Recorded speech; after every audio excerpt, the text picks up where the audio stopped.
Hello, hello. Hi, lovers. Happy Monday. Welcome back to another episode. This episode, and oh, wait, you gotta wait. Cheers. Anyway, this episode is a story that happens in 2021. And I can't believe that actually we're doing this together, but thank you so much for being with me Of because course. it was crazy. So, long story short, I was in Atlanta, Georgia, working for a gentleman's club. That week was absolutely dead. There was nothing. And on Thursday night, I was contacted by somebody on Instagram. So that person, I don't remember how we ended up talking, but I think that you sent me like your D pic. Might have started off that way. We started that I was way. very straightforward with you. That's Exactly. how you gotta be sometimes. So yeah, a few we I think exchanged information, and then he ended up he ended up sneaking in the place that I was not supposed to be. Oh no, wait, espresso, wait, espresso, come here, sit down, I'll tell you the story, okay? Anyway, so we basically, yeah, we were illegally doing things. We get to the bedroom. Illegally? It was because it was not supposed to have any invite at the place at the house. Do you remember the house? It was like three stories. Of course. We were at the bottom. I was outside smoking a I cigarette. couldn't forget. Anyway, so long story short, we were connected. We have a beautiful connection, sexual connection. I But the problem was that we were very loud. So from the three stories on the first level, somebody heard, and that was like a lot of commotion. And they start knocking the door, and that was the person that obviously was managing the place. And I remember, for what I remember, I said, no, no, no, it's just me. I'm just watching a porn. At the time, I asked him, go, wait. I asked him, go. We were running like crazy. We didn't know what to do, right? And then you ended up hiding in the closet. That is correct. I opened the door, and I was like, there is nobody here. And what happened? That was the first place that they went to look at it, at the closet. They were 100% certain that there was somebody hiding in the closet, and that there was an extra guest down there, and it wasn't just you.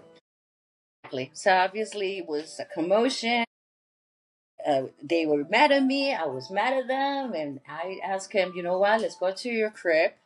We went to his place, and we kept going, because we have a good connection. We were just having fun, right? Anyway, The most fun. But after the next day, I forgot my phone at the place, and I was like, fuck, I have to come back. I was flying, actually. All this happened in Georgia, and I was flying back to Miami the next day. So I lost my phone, so I told my friend, let's go get it, right? Let's go grab it.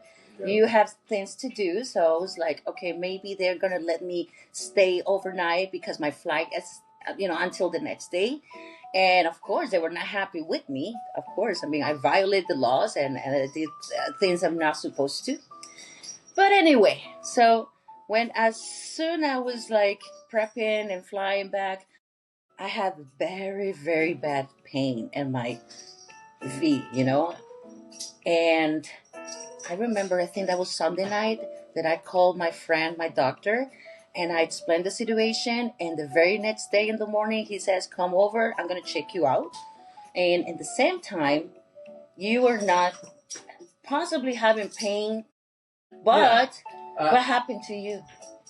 At the same time, you're experiencing the irregularities with yourself. I'm also experiencing something that's, not as painful, or doesn't even have pain involved. However, there was some irregularities with my penis something as was well. Off. Yeah, definitely something was off. On my penis there was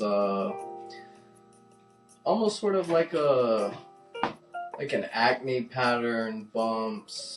Like we described it like a tiny blisters. Yeah, blisters, something of that nature. But it wasn't painful, although it was slightly concerning, to say the least, because normally I'm looking at a perfect penis, and then... All right. in that particular situation, I wasn't. So okay, for you, it wasn't too a big deal, but for me, it was because I have never experienced this pain. No, but at the same time, it was a big deal for me too because you know, we hadn't seen any sort of irregularities on my penis before. This was something new. I was probably about 20, 21 at the time.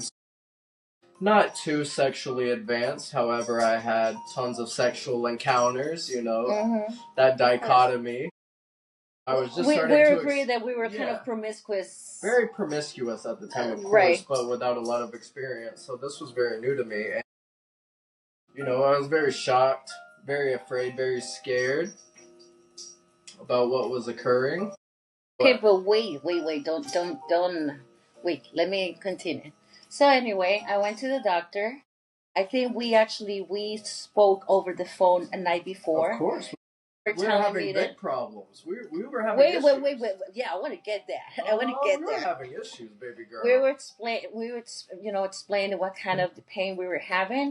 And I think all of a sudden, when you thought that this was like STD or something. I really thought it was And you thought it was my fault. No, my biggest fear was that whatever was occurring was a permanent situation. Was my biggest problem. Right. You know, you see a bump, okay, you know, people get bumps. You get bumps on your face, you get bumps on your legs sometimes, you know, bumps are normal. Yeah, but when it comes to down there. Yeah, in your groin region, you know, it is another story. And, you know, maybe I hadn't necessarily experienced that at that point. So, yeah, I was very worried.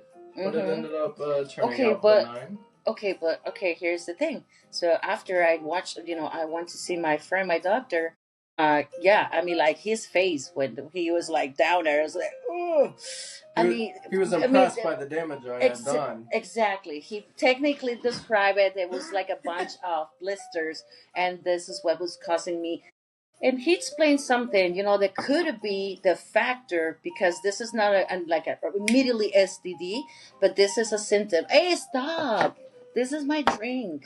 Ugh. Anyway, so maybe the friction, the overnight body fluids could have caused this bacteria.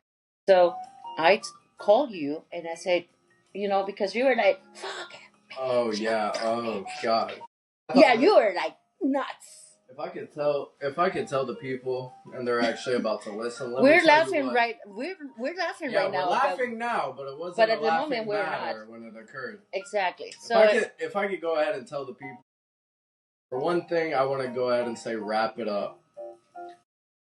If you are having sex with a woman, please take care of yourself. Yeah, absolutely. This is the reason we're doing this. Especially if you're having sex with like a transgender or something, anything crazy. Obviously, she's a very beautiful, very clean woman. But if you are out there being daring, go ahead and wrap it up because the probabilities of you getting hurt, prevention, very is high. The key. Very high compared to if you weren't doing high risk activity. Yeah, exactly.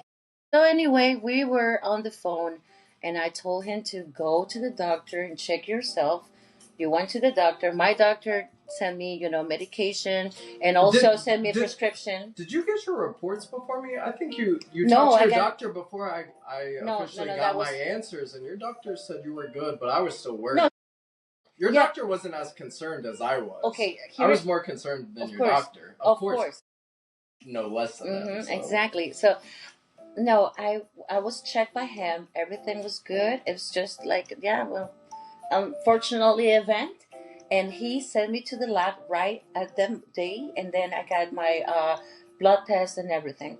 But it wasn't until days later. I think actually you and I, we got the results pretty much like the same time. Same time, yeah. I think so.